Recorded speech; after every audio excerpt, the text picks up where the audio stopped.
Alhamdulillah wassalatu wassalamu ala Rasulillah wa ala alihi wa sahbihi wa mawalah wa la hawla wa la quwata illa billahi wa ba'du. Ma'asyiral muslimin, para pendengar dan para pemirsa yang dimuliakan Allah Subhanahu wa taala. Alhamdulillah, segala puja dan puji hanya milik Allah Subhanahu wa taala. Pada pagi hari ini, hari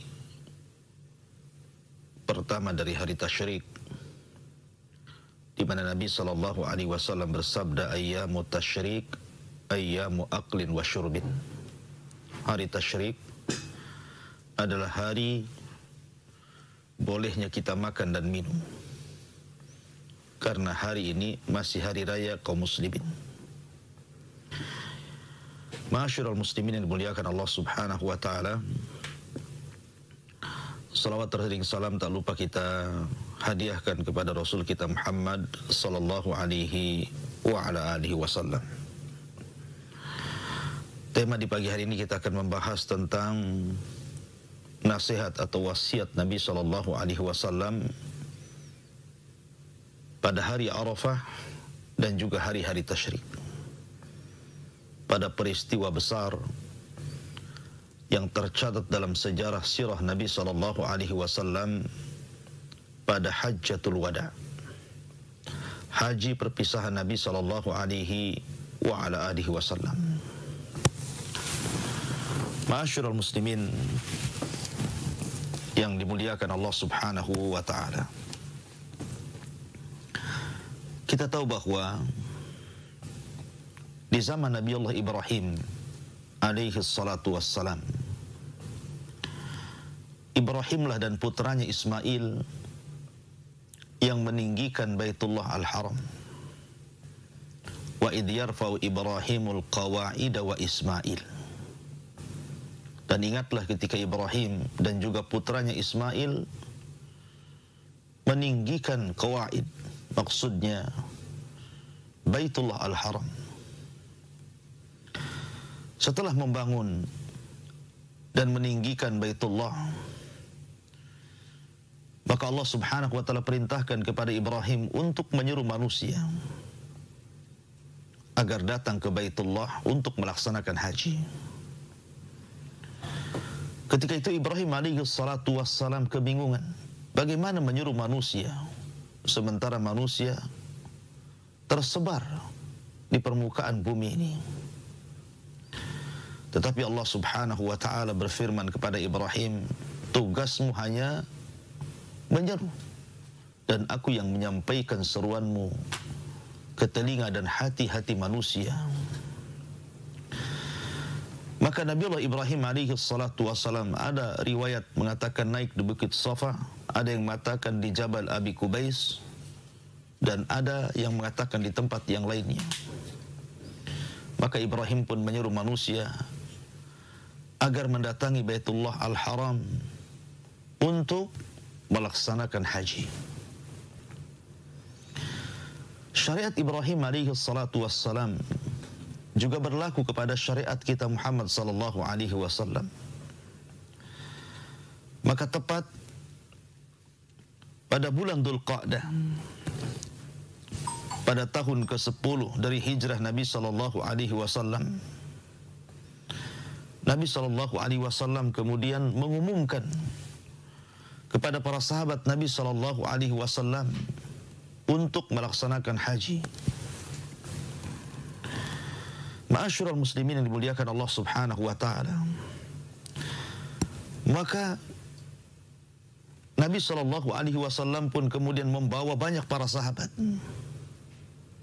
Ada yang mengatakan 100.000 para sahabat Nabi sallallahu alaihi wasallam, dari kalangan laki-laki, perempuan, bahkan anak-anak ikut serta dalam haji ini. Bahkan ada seorang wanita yang menggendong bayinya, kemudian mengatakan, ya Rasulullah, apakah bayi ini akan mendapatkan pahala apabila aku bawa untuk melaksanakan haji? Kata Nabi SAW, ya. Maka wanita ini pun membawa anak kecil masuk dalam rombongan kaum muslimin, berangkat sama-sama dari Madinah menuju Mekah. Ma'asyiral muslimin yang dimuliakan Allah Subhanahu wa taala. Maka sampainya di kota Mekah, Nabi SAW melaksanakan Hajjatul Wada, dimulai tanggal 8 Dzulhijjah dan diakhiri pada tanggal 13 hari Tasyrik. Lah di tengah-tengah haji Nabi SAW inilah, maka Nabi SAW kemudian menyampaikan wasiat yang sangat berharga, wasiat yang menggetarkan jiwa, sehingga para sahabat Nabi SAW berlinang air mata mereka, bergetar hati-hati mereka, karena mereka paham dan sangat mengetahui bahwa wasiat itu adalah wasiat perpisahan Nabi sallallahu alaihi wasallam. Karena 3 bulan setelah Hajjatul Wada, Nabi sallallahu alaihi wasallam meninggal dunia. Ma'asyiral muslimin yang dimuliakan Allah Azza wa Jalla, di antara wasiat yang disampaikan Nabi sallallahu alaihi wasallam setelah Nabi sallallahu alaihi wasallam memuji Allah, kemudian memulai dengan khutbatul hajah, innal hamdalillah nahmaduhu wa nasta'inuhu wa nastaghfiruh ila akhir. Nabi SAW pertama kali mengingatkan manusia soal urusan darah dan kehormatan. Nabi SAW mengatakan, ayyuhan nas, inna dima'akum wa a'radakum haramun alaikum ila an talqaw rabbakum ka hurmati yaumikum hadha fi syahrikum hadha fi baladikum hadha. Wahai manusia, sesungguhnya darah-darah kalian, kehormatan kalian haram untuk ditumpahkan dan dirobek sampai kalian berjumpa dengan Rabb kalian. Seperti haramnya hari kalian ini, maksudnya hari Jumat di hari Arafah. Seperti bulan kalian, maksudnya bulan Dzulhijjah.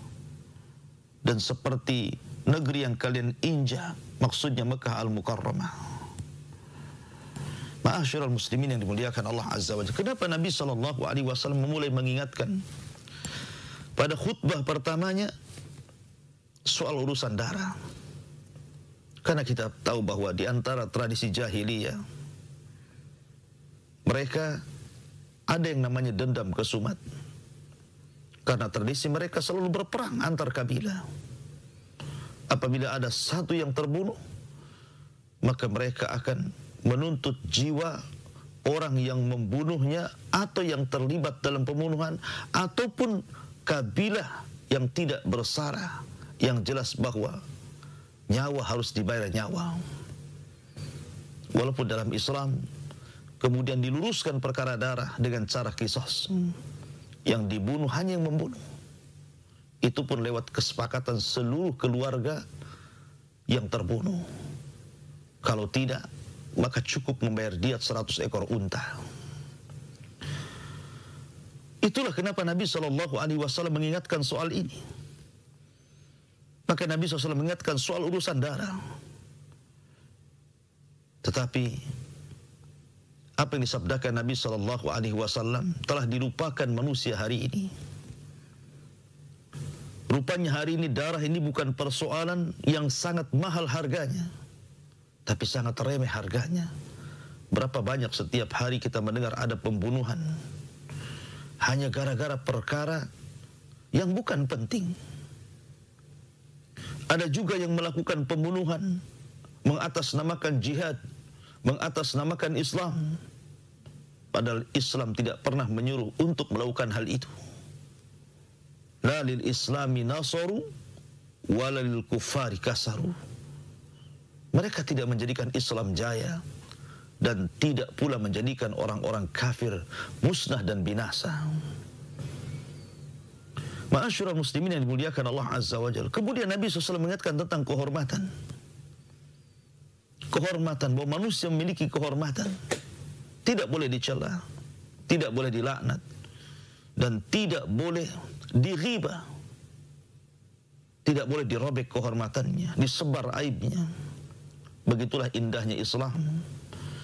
Bahwa Nabi SAW mewasiatkan agar menjaga kehormatan manusia. Setelah itu Nabi SAW beralih kepada perkara riba.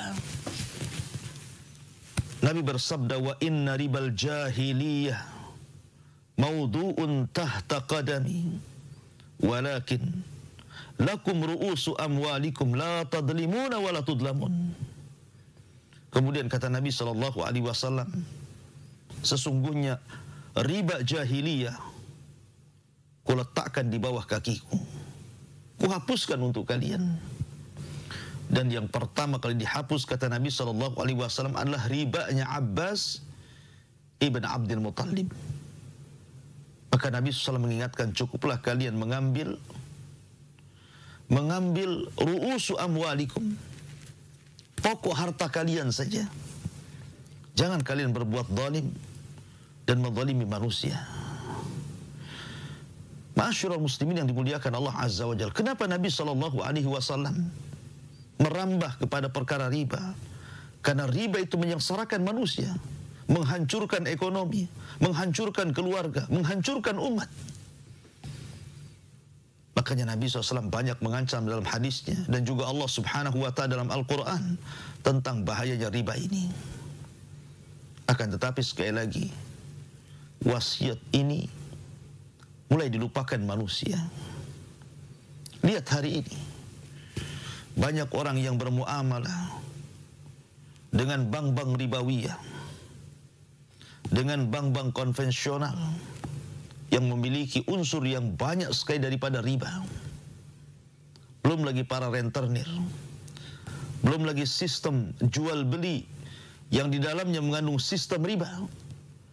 Padahal Nabi SAW sudah bersabda, "Idza tabaya'tum bil'ina wa akhadtum adnabal baqar wa taraktumul jihad, sallatallahu alaikum dhullan la yanzi'uhu hatta tarji'u ila dinikum."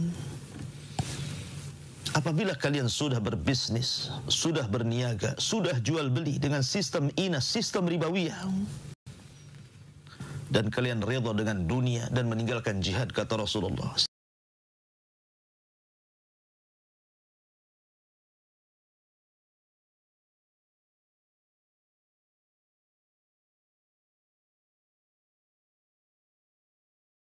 siap-siap Allah timpakan kepada kalian kehinaan. Kehinaan tidak mungkin dicabut sampai kalian kembali betul-betul kepada ajaran yang murni dari ajaran Islam ini. Ma'asyiral muslimin yang dimuliakan Allah Azza wa Jalla. Setelah itu kemudian Nabi SAW mengingatkan tentang sepak terjang syaitan. Karena syaitanlah musuh kita yang abadi. Sejak diciptakan Adam alaihi salatu wassalam sampai dikiamatkan dunia ini, maka kita memiliki musuh yang abadi, syaitanir rajim. Nabi SAW mengingatkan akan sepak terjang mereka. Kata Nabi SAW, "Amma ba'du ayyuhan nas, inna syaitana qad ya'isa an yu'bad fi ardikum hadhihi, walakinnahu qad radiya an yuta'a fi ma siwa dhalik. Mimma tahkiruna min a'malikum fahdaruh ala dinikum." Maka Nabi SAW mengingatkan, wahai manusia, sungguhnya syaitan itu sudah putus asa untuk kalian sembah di negeri kalian ini. Karena setelah para sahabat Nabi SAW masuk dalam Islam, mengucapkan 2 kalimat syahadah, kemudian berlepas diri dari setiap kesyirikan dan para pelakunya, maka tidak ada ruang syaitan untuk disembah kembali sebagaimana sebelum Nabi SAW diutus. Makanya syaitan mencari cara. Dengan cara apa? Nabi SAW mengatakan, "Walakinnahu qad radiya an yuta'a fi ma siwa dhalik." Walaupun dia tidak disembah seperti orang-orang jahiliyah menyembah syaitan dalam bentuk berhala-berhala, tapi syaitan akan redha untuk ditaati pada selain itu. Apa itu? Mimma tahkiruna min a'malikum fahdharuhu ala dinikum. Di mana kalian akan dibuat meremehkan amalan-amalan kalian, hati-hati kalian dari agama kalian. Setan akan membuat remeh perkara ibadah. Mulailah orang kemudian meninggalkan salat sedikit demi sedikit, meninggalkan puasa sedikit demi sedikit, meninggalkan zakat sedikit demi sedikit, tidak melaksanakan haji padahal dia mampu.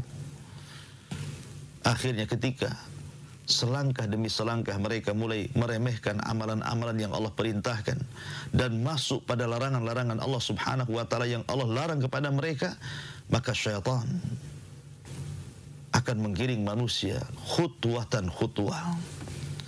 Dari sini Allah Subhanahu wa taala ingatkan dalam Al-Qur'an, "Wala tattabi'u khutuwatis syaitan, innahu lakum aduwwum mubin." Janganlah kalian ikut langkah-langkah syaitan, karena syaitan itu musuh kalian yang nyata. Dalam riwayat Nabi SAW bersabda, "Walakin bitahrisi bainakum." Akan tapi syaitan walaupun tidak disembah dan sudah putus asa untuk disembah kala itu, tapi syaitan punya senjata dengan cara menyebarkan tahris, permusuhan sesama kaum muslimin, permusuhan sesama muwahhidin, permusuhan sesama manusia, sehingga satu dengan yang lainnya akan saling memukul, membunuh, berperang. Dan itu kita lihat hari ini, negeri Islam dengan negeri Islam berperang, orang Islam dengan orang Islam saling membunuh. Ma'asyiral muslimin yang dimuliakan Allah Subhanahu wa taala. Setelah itu kemudian Nabi SAW mengingatkan tentang hak dan kewajiban seorang suami kepada istri dan juga sebaliknya. Subhanallah, di waktu yang sangat singkat Nabi harus menjelaskan perkara-perkara yang sangat penting dalam agama ini. Nabi juga rupanya mengingatkan soal hak dan kewajiban seorang suami kepada istri dan istri kepada suami, menunjukkan bahwa Nabi menganggap ini perkara penting sekali. Ya, karena kebahagiaan itu dimulai dari rumah tangga. Ma'asyiral muslimin yang dimuliakan Allah Subhanahu wa taala. Nabi bersabda, "Ayyuhan nas, inna linisaikum 'alaikum haqqan wa lakum 'alaihinna haqqun. Lakum alla yuti'na furushakum ghairakum wa la yadkhulna ahadan taqrahunahu buyutakum illa biidnikum wa la ya'tina bifahishatin fa in fa'alna fa innallaha qad adina lakum an ta'diluhunna wa tahjuruhunna fil madaji wa tadribuhunna dharban ghaira mubarrih." Kata Nabi SAW, "Wahai manusia, sesungguhnya wanita-wanita kalian, istri-istri kalian memiliki hak kepada kalian, sebagaimana kalian juga memiliki hak kepada mereka. Dan kalian punya hak kepada mereka agar jangan sampai istri-istri kalian memasukkan laki-laki yang kalian tidak suka laki-laki itu masuk kecuali karena izin kalian. Dan agar wanita itu tidak berlaku fahisyah, berlaku kekejian dalam rumah tangganya. Kalau dia melakukan hal itu, maka Allah sudah mengizinkan bagi kalian untuk menasehati, untuk pisah ranjang, untuk memukul dengan pukulan yang tanpa bekas. Tetapi kalau seandainya mereka berhenti, mereka taat kepada kalian, mereka berbuat baik kepada kalian, maka tidak ada alasan bagi kalian untuk melepaskan mereka. Rasul mengatakan, "Wastausu binisa'i khairan." Maka aku wasiatkan kepada kalian, berbuat baiklah kepada istri-istri kalian. Ma'asyiral muslimin yang dimuliakan Allah Subhanahu wa taala. Kemudian Nabi SAW mengingatkan akan hak dan kewajiban seorang suami dan juga sebaliknya. Kemudian setelah itu Nabi SAW mengingatkan tentang kehormatan harta, bahwa harta itu memiliki kehormatan. Tidak boleh kita mengambil hak orang lain sembarangan, kecuali karena kerelaan. Dan itu indahnya Islam. Nabi SAW mengatakan, "Ayyuhan nas, Innamal mu'minuna ikhwatun. Wahai manusia, mukmin satu dengan yang lainnya itu bersaudara. Wala yahillu limri'in malu li akhihi illa an tibi nafsi minhu. Tidak halal artinya haram seseorang mengambil harta orang lain kecuali karena kerelaan dia memberinya. Lihat bagaimana Nabi SAW ingatkan tentang perkara harta. Karena betapa banyak pada hari ini orang-orang yang kemudian mengambil harta orang lain, mengambil tanah orang lain, mengambil hak orang lain, mendolimi orang lain. Dan gara-gara harta, betapa banyak orang-orang yang kemudian antar saudara mereka memutus silaturahim. Padahal dua saudara ini satu kandung, satu air susu. Tapi gara-gara harta tidak mengenal saudara. Gara-gara harta orang saling membunuh. Gara-gara harta orang saling berperang. Makanya Nabi ingatkan soal ini, karena bahayanya luar biasa. Kemudian Nabi SAW ingatkan perkara lain tentang urusan waris, tentang urusan wasiat, dan perkara-perkara yang lainnya, menunjukkan bahwa Nabi SAW ingin ingatkan kembali ajaran-ajarannya kepada umatnya dalam bentuk wasiat, wasiatu Nabi SAW fi hajjatil wada ini. Ma'asyiral muslimin, setelah itu kemudian Nabi SAW pun setelah salat duhur dan berwukuf di Arafah sebelum terbit matahari, sebelum terbenam matahari, maka Allah Subhanahu wa taala turunkan ayat surah Al-Maidah ayat 3. Al-yawma akmaltu lakum dinakum wa atmamtu alaikum ni'mati wa raditu lakumul Islam madina. Pada hari ini aku telah sempurnakan kepada kalian agama kalian. Aku sempurnakan nikmatku untuk kalian. Dan juga aku redha Islam sebagai agama kalian. Setelah itu Nabi SAW ingatkan tentang hari yang sangat utama, hari Arafah. Kata Nabi SAW, demi Allah, tidak akan dilihat ma ru'ya syaitan yauman huwa fihi asghar wala ahqar wala adhal minhu illa fi yaumi Arafah. Kata Nabi SAW, ingatlah, syaitan tidak akan pernah mengalami kehinaan, kerendahan, dihinakan dan direndahkan kecuali pada hari Arafah. Karena hari itu Allah Subhanahu wa taala turun dan para malaikat turun dan mengampuni orang-orang yang sedang wukuf di Arafah, menebarkan rahmat kepada mereka. Maka siapapun yang membuat dosa kemudian berdoa kepada Allah Azza wa Jalla meminta ampun pada hari itu, kecuali Allah Subhanahu wa taala akan ampuni dosa-dosanya. Ya, karena Nabi SAW menganggap bahwa hari itu adalah hari yang paling afdal dan utama. Maka Nabi SAW mengatakan, ma'amila amalan azka indallah wala a'zam ajran min khairin ya'maluhu fi ashril awail min Dzulhijjah. Kata Nabi SAW, tidaklah sebuah amalan yang diamalkan seseorang lebih suci di hadapan Allah dan lebih agung pahalanya kecuali kebaikan yang diamalkan pada 10 awal bulan Dzulhijjah. Salah satunya adalah Yaumu Arafah, hari ke-10. Ma'asyiral muslimin, sehingga para sahabat Nabi SAW kemudian bertanya, walal jihadu fi sabilillah ya Rasulullah, apakah pahalanya sama dengan orang yang jihad di jalan Allah? Kata Rasul, tidak.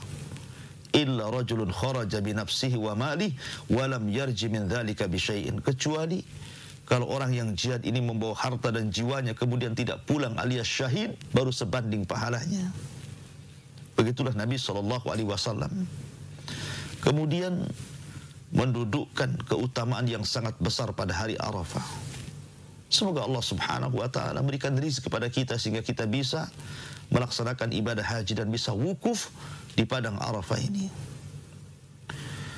Selesai Nabi SAW melaksanakan hajjatul wada, haji perpisahan. Maka apa yang ditakutkan para sahabat Nabi sallallahu alaihi wasallam terhadap Nabi sallallahu alaihi wasallam bahwa haji itu adalah haji terakhir Rasul menjadi sebuah kenyataan. Ketika Nabi sallallahu alaihi wasallam pulang ke kota Madinah tepat pada tahun ke-11 Hijriah, setelah melaksanakan Hajjatul Wada 3 bulan setelahnya, maka Nabi SAW mengalami sakit yang parah. Ada yang mengatakan bahwa sebab sakitnya karena pernah pengaruh racun yang pernah dimakannya, yang diberikan oleh seorang wanita Yahudiyah kepada Nabi SAW selepas perang Khaybar. Maka Nabi SAW ketika itu mengalami kelelahan. Setiap hari semakin memarah sakitnya. Setiap hari semakin memarah. Sampai pada waktunya Nabi SAW meminta kepada istri-istrinya untuk tinggal di rumah Aisyah Ummul Mukminin radhiyallahu anha. Kenapa di rumah Aisyah? Karena di rumah itulah wahyu Allah Subhanahu wa taala turun kepada Nabi SAW dan tidak pernah turun di rumah-rumah istri-istri yang lainnya. Maka sepakat istri-istrinya mengizinkan Nabi SAW untuk tinggal selama sakit Nabi SAW di rumah Ummul Mukminin Aisyah radhiyallahu anha. Ketika itu melihat kondisi Nabi SAW, maka para sahabat Nabi SAW berkumpul di Masjid Nabawi, merasa sedih, bertanya-tanya tentang kondisi Nabi SAW sehingga mengalami kegaduhan. Dan Nabi SAW mendengarnya dan mengatakan kepada Aisyah radhiyallahu anha, ada apa dengan mereka? Maka Aisyah radhiyallahu anha mengatakan, ya khafuna alaika ya Rasulullah. Mereka mengkhawatirkan dirimu. Mereka takut kepadamu. Kalau engkau akan berpisah dengan mereka. Maka Nabi SAW meminta kepada Aisyah radhiyallahu anha untuk dipanggilkan Ali dan juga Fadl, untuk dipapahnya menemui para sahabat Nabi SAW yang sangat mengagungkan dan mencintai Nabi SAW. Naiklah Rasul ke atas mimbar. Kemudian Nabi SAW mengingatkan berbagai macam hal. Salah satunya Nabi SAW katakan di hadapan para sahabat ketika itu, wallahi mal faqru ahsya alaikum, walakin ahsya alaikum an tubsata dunya kama busitat ala man kana qablakum fatanafasuha kama tanafasal ladina min qablikum wa tuhlikukum kama ahlakathum. Wahai sahabatku, demi Allah, bukanlah kefakiran yang aku takutkan menimpa kalian, tapi justru sebaliknya ketika dunia dibentangkan kepada kalian, itulah yang aku khawatirkan. Karena dahulu umat sebelum kalian dibentangkan kepada mereka dunia, kemudian Allah hancurkan mereka. Maka jangan sampai kalian dihancurkan oleh Allah Azza wa Jal sebagaimana Allah menghancurkan umat sebelum kalian.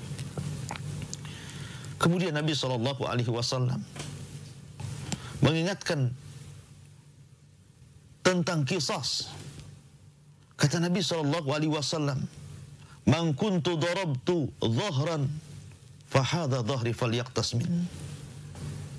Wahai manusia, apakah ada di antara kalian yang pernah aku pukul pundaknya atau badannya? Inilah badanku, inilah pundakku, silahkan pukul sekarang. Wa man kuntu syatamtu iradan falyaqtas minhu wa hadha irdi falyaqtas minhu. Kata Nabi SAW, barang siapa yang pernah aku caci, aku maki, aku cela, aku laknat kehormatannya, ini kehormatanku di hadapan kalian, silahkan kisaslah diriku, laknatlah diriku, cacilah diriku, makilah diriku. Wa man kuntu akhadtu malan fahadha mali falyakhud minni. Atau mungkin di antara kalian yang pernah ku ambil hartanya, ini loh hartaku, ambil sekarang. Bayangkan Nabi SAW di puncak karirnya, keberhasilan yang menggemilang, ribuan manusia yadkhuluna fi dini Islam, semuanya masuk ke dalam Islam. Tetapi Nabi SAW masih rendah hati. Dan itu akhlak kekhususan Nabi SAW yang tidak dimiliki orang lain. Nabi SAW tetap rendah hati. Kalau memang dia bersalah, silahkan. Siapa yang mau mengkisos dirinya, silahkan. Ma'asyiral muslimin, sampai pada waktunya Nabi SAW kemudian mengingatkan para sahabat Nabi SAW dengan perkara-perkara yang lainnya, dan berakhir dengan mendoakan awakumullah, ayyadakumullah, nasarakumullah. Semoga Allah subhanahu wa ta'ala memberikan kekuatan kepada kalian, melindungi dan menjaga kalian, menolong dan memenangkan kalian. Kata Nabi SAW, balligh ummatis salam, sampaikan kepada umatku yang tidak pernah berjumpa denganku, salamku untuk mereka. Ma'asyiral muslimin yang dimuliakan Allah subhanahu wa ta'ala. Kemudian Rasul pun turun dari mimbar dan bergegas menuju rumah Aisyah radhiyallahu anha. Sampai akhirnya Nabi SAW wafat di pembaringan Aisyah radhiyallahu anha. Dan itulah yang kemudian dikatakan Aisyah, demi Allah, ludahku adalah ludah yang terakhir bercampur dengan ludah Nabi SAW.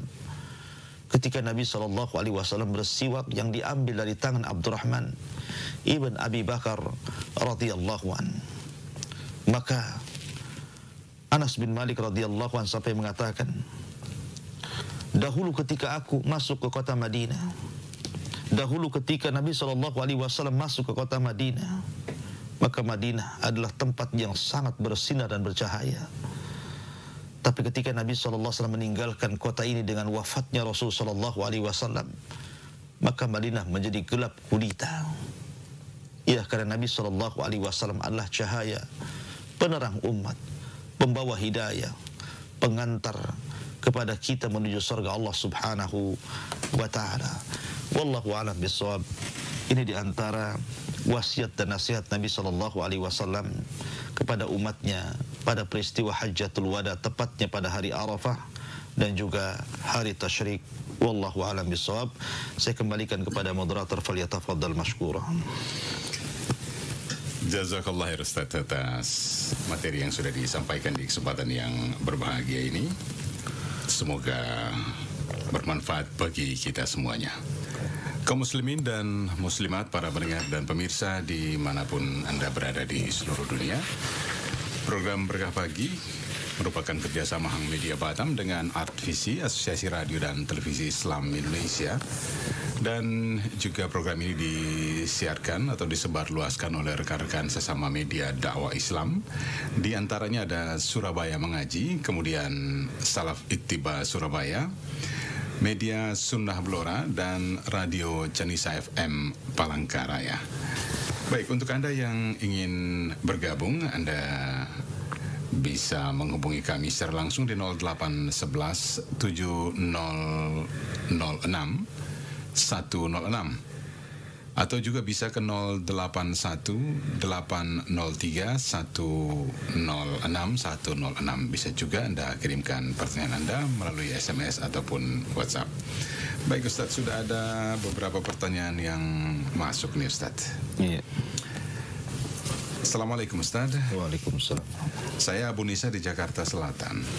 Apa benar Ustadz pendapat sebagian orang bahwasanya mereka para orang kaya yang belum berangkat haji karena belum mendapat panggilan? Tidak jelas panggilan siapa yang mereka maksudkan.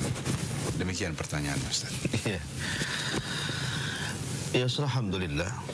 Assalatu wassalamu ala Rasulillah, amma ba'du.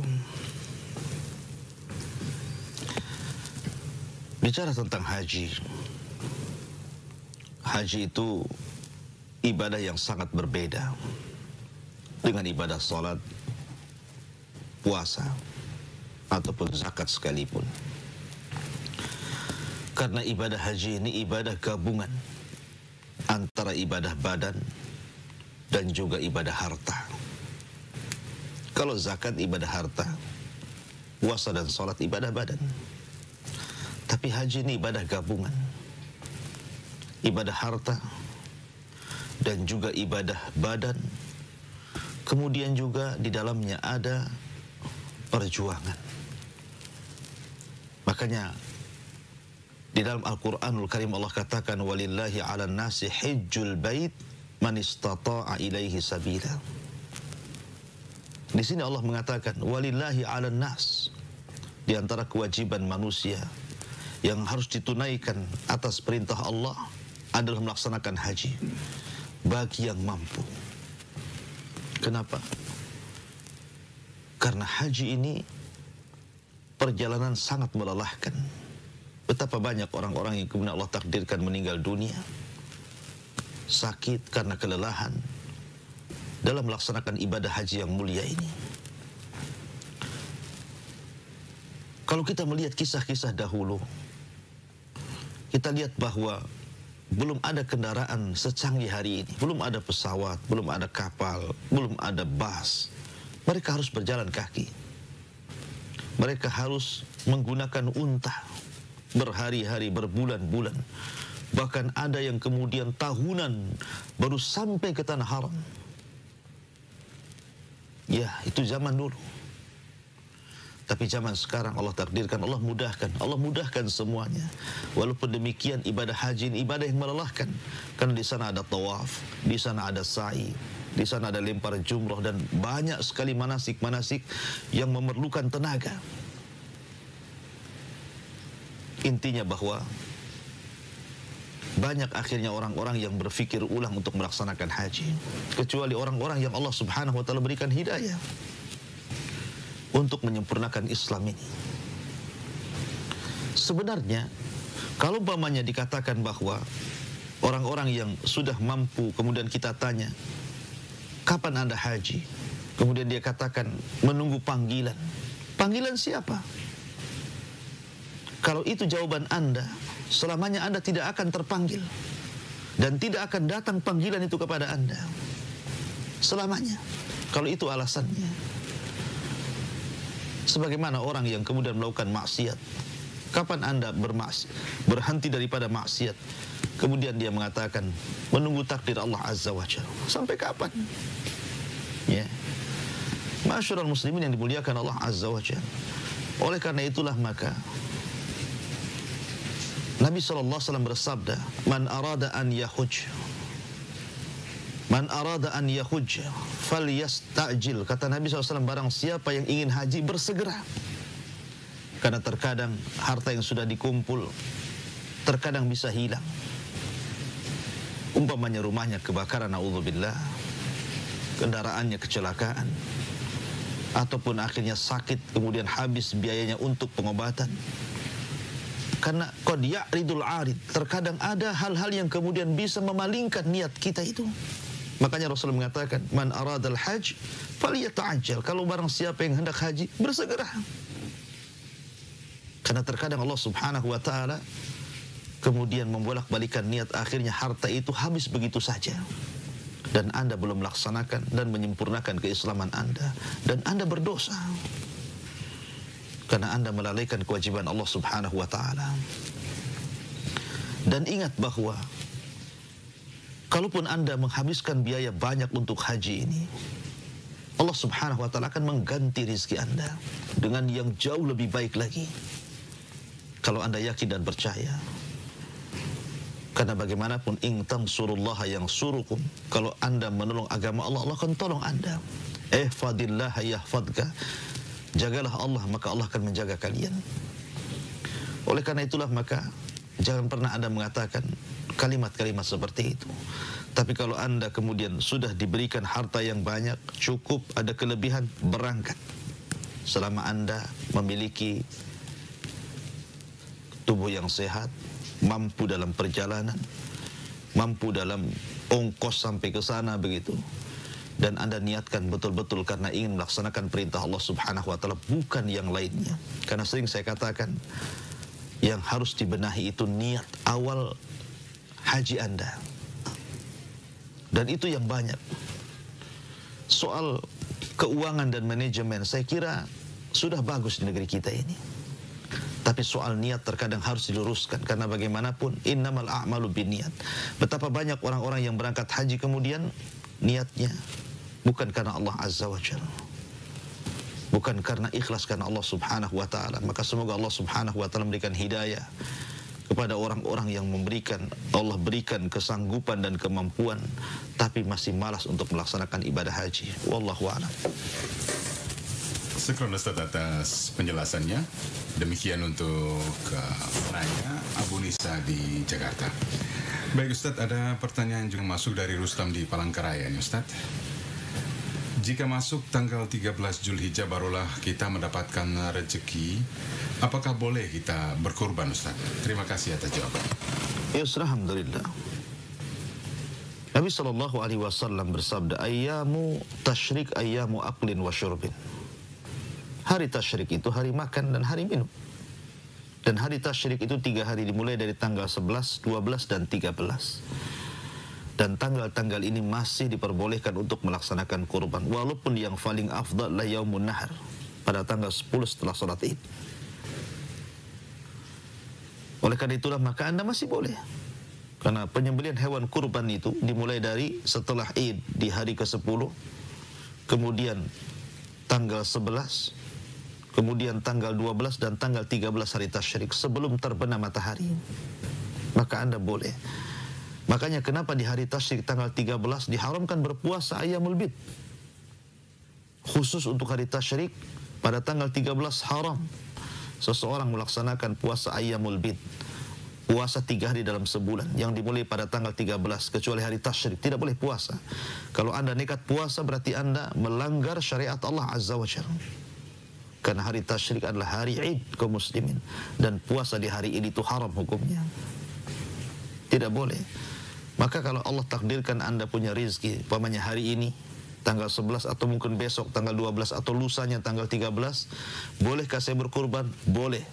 Karena hari ini adalah hari makan-makan dan minum-minum dan hari Idnya kaum muslimin. Silahkan Anda menyembelih dan akan mendapatkan pahala kurban. Wallahu a'lam. Jazakallah khairan Ustaz atas penjelasannya. Semoga bisa difahami oleh penanya. Rustam di Palangkaraya dan juga bermanfaat bagi kita semuanya. Ya, sudah masuk juga pertanyaan dari Singapura. Kali ini dari Zulkifli di Singapura. Assalamualaikum Ustaz. Waalaikumsalam. Apakah dosa riba sama dengan dosa syirik? Terima kasih atas jawabannya Ustaz. Alhamdulillah. Apakah sama dosa riba dengan dosa syirik? Tidak sama. Karena syirik itu dosa yang tidak akan diampuni Allah Azza wa Jalla. Innallaha la yaghfiru an yushraka bih wa yaghfiru ma duna dzalika liman yasha. Bahwa Allah tidak akan mengampuni dosa orang yang menyekutukannya. Maksudnya yang berbuat kesyirikan kepadanya, dan Allah hanya mengampuni dosa selain itu. Dan Allah haramkan orang-orang yang menyekutukan Allah untuk menginjak surga. Bahkan Allah gugurkan amalannya. La in asyrakta la yahbatanna amaluka wa la takunanna minal khasirin. Jika engkau melakukan kesyirikan, hancur leburlah amalan kalian dan kalian termasuk orang yang merugi. Adapun dosa riba tidak mengeluarkan orang dari Islam, sebagaimana syirik mengeluarkan dari Islam. Tidak menggugurkan seluruh amalan. Tetapi riba bagian daripada dosa besar. Makanya Imam Az-Zahabi rahimahullahu ta'ala memasukkan bab riba ini pada kitabnya Al-Kabair, kumpulan dosa-dosa besar. Karena riba ini bukan perkara remeh, menghancurkan umat dan ekonomi umat, menyengsarakan manusia. Makanya kenapa kemudian Allah subhanahu wa ta'ala sampai mengancam para pelaku riba. Kalau sampai kemudian dia tidak berhenti, fa'adhanu biharbin minallahi war rasul. Berarti mereka sudah mengumumkan perang bersama Allah dan Rasulnya. Kalau mereka tidak berhenti, bahkan serendah-rendahnya dosa riba jauh lebih besar dibandingkan dosa orang yang berzina 36 kali. Bahkan serendah-rendahnya dosa riba, kata Rasulullah, sama dengan seorang anak berzina dengan orang tuanya. Bahkan dosa riba pernah ditampakkan di hadapan Nabi SAW dalam azab kubur. Ketika Nabi SAW suatu ketika dibawa oleh malaikat ke sebuah tempat yang mengerikan. Di hadapannya ada kolam yang berwarna merah darah. Tiba-tiba ada orang yang berenang, tidak bisa ke tepi. Kenapa? Karena setiap ke tepi akan dilempari mulutnya dengan batu. Maka dia tersiksa luar biasa. Sampai-sampai Rasul mengatakan, "Ma hadan ya Jibril?" Ada apa ini wahai Jibril? Maka Jibril kemudian mengatakan, itulah dosa para pemakan riba. Dahsyatnya luar biasa. Ditampakkan azab kuburnya kepada Nabi SAW sebagai peringatan kepada umat ini. Maka jangan pernah remehkan dosa riba ini. Sayangnya riba ini menjalar di mana-mana dan tidak disadari. Bahkan sebagian manusia justru mencari maisha dengan cara riba, na'udzubillah. Seolah-olah tidak ada cara yang halal sehingga dia tempuh yang haram. Maka tidak sama antara syirik dan riba. Karena syirik itu dosa yang tidak akan diampuni. Riba itu adalah bagian daripada dosa-dosa besar. Wallahu a'lam. Jazakallah Ustaz atas penjelasannya. Demikian untuk Zulkifli di Singapura. Ya, pertanyaan berikut ini tadi sudah sempat disinggung oleh Al-Ustaz berkaitan dengan meninggalnya Rasulullah, Ustaz. Dari Abdul Mukmin di Batam, apakah Rasulullah meninggal karena diracuni? Mungkin ada penjelasan tambahan, Ustaz. Iya. Bismillah, alhamdulillah. Nabi SAW ketika wafat dan meninggal dunia, dalam sebagian sirah yang dijelaskan para ulama, dan bukan hanya satu ulama tapi banyak ulama sirah menjelaskan bahwa sebab di antara kematian Rasul itu karena pengaruh racun. Seorang wanita yang bernama Zainab dalam perang Khaybar, dia ingin menjamu Nabi SAW dan para sahabatnya, rupanya ada i'tikad yang tidak baik. Maka orang-orang pun menaruh racun di makanan yang dihidangkan kepada Rasul dan juga para sahabat oleh seorang wanita Yahudi ini. Ketika itu Nabi SAW memakan paha yang disukai Rasul, memang paha kambing. Ketika sudah termakan sedikit, tiba-tiba paha kambing itu bicara. Allah buat bicara paha kambing itu dan mengatakan bahwa pada diriku ada racun yang diletakkan wanita Yahudi. Maka Rasulullah SAW kemudian langsung berteriak kepada para sahabatnya untuk tidak memakan makanan itu. Nah, kejadian perang Khaybar sampai kepada tahun 11 Hijriah itu kan berlewatnya tahun. Nabi SAW tidak merasakan karena Rasul itu punya fisik yang kuat. Maka Nabi SAW baru merasakan akibat racun itu setelah bertahun-tahun. Akhirnya sebab itu pula Nabi SAW kemudian meninggal dunia. Dan ini menunjukkan jahatnya orang Yahudi dari zaman ke zaman.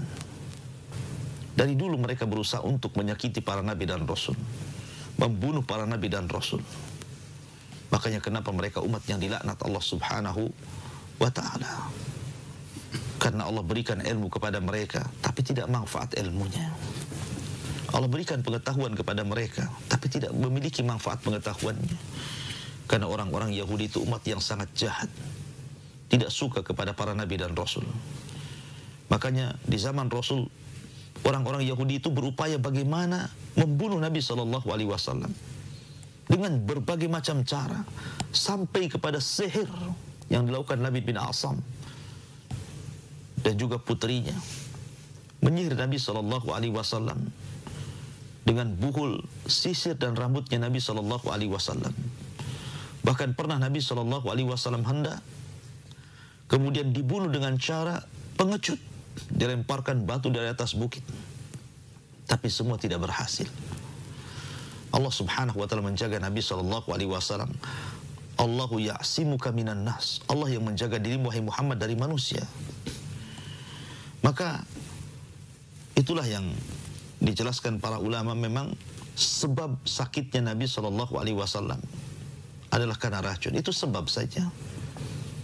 Tapi yang jelas bahwa idza jaa ajaluhu la yasta'khiruna sa'atan wa la yastaqdimun. Kalau ajalnya sudah sampai, tidak mungkin maju dan tidak mungkin mundur. Tapi seorang nabi apabila hendak meninggal dunia, itu berbeda dengan kita manusia. Karena seorang nabi ketika hendak meninggal dunia itu diberikan pilihan oleh Allah Azza wa Jalla. Ketika Nabi SAW berada di paha Aisyah radhiyallahu anha, di pangkuan Aisyah radhiyallahu anha, Aisyah tidak tahu ketika malaikat maut datang menemui Rasulullah SAW. Ketika itu Nabi SAW diberikan pilihan antara hidup kekal di dunia dengan kenikmatan yang terbentang padanya, ataukah kembali menemui teman-temannya ila rafiqil a'la. Maka Nabi SAW memilih apa yang ada di sisi Allah dibandingkan hidup kekal di dunia, karena ma indakum tangfud wa ma indallahi bakin. Apa yang ada pada sisi kalian akan musnah, tapi apa yang ada pada sisi Allah akan kekal. Sehingga Rasul mengatakan la ilaha illallah ila rafiqil a'la ila rafiqil a'la, sampai akhirnya Nabi menghembuskan nafas terakhir sallallahu alaihi wa ala alihi wasallam. Wallahu a'lam.